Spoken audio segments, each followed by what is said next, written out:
18ই December বৃহস্পতিবার দুপুরে রাজশাহী নগরীর ভদ্রা এলাকায় ভারতীয় সহকারী হাই কমিশনারের কার্যালয়ের সামনে বিক্ষোভ কর্মসূচি পালন করেছে জুলাই যোদ্ধারা।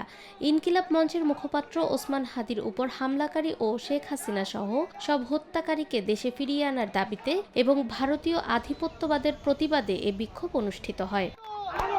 বিক্ষোভকারীরা দাবি করেন ওসমান হাদির উপর হামলাকারীরা ভারতে অবস্থান করছে এবং ভারত তাদের সরাসরি মদদ দিচ্ছে। একইভাবে জুলাই যোদ্ধাদের হত্যাকারীদের পেছনেও ভারতের ভূমিকা রয়েছে বলে অভিযোগ করেন তারা। তাদের ভাষ্য, আওয়ামী লীগের দোসররা ভারতের সহযোগিতায় দেশকে অস্থিতিশীল করার ষড়যন্ত্র করছে।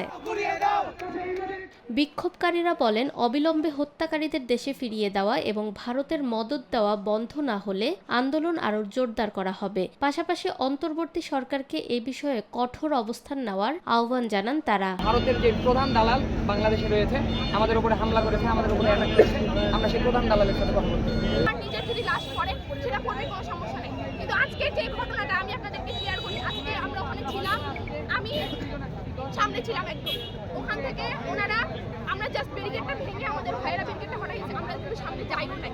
আর তারা ডিরেক্ট এই যে একটা মহিলা পুলিশ আছে, মহিলা একটা হচ্ছে ব্রাউন কালারের একটা জ্যাকেট পরে আছে, ওনাকে আমি সামনে পালাতে উনি ডিরেক্ট আমাকে ধাক্কা মারছে। নিরপেক্ষ, সত্য প্রকাশে আপোষহীন।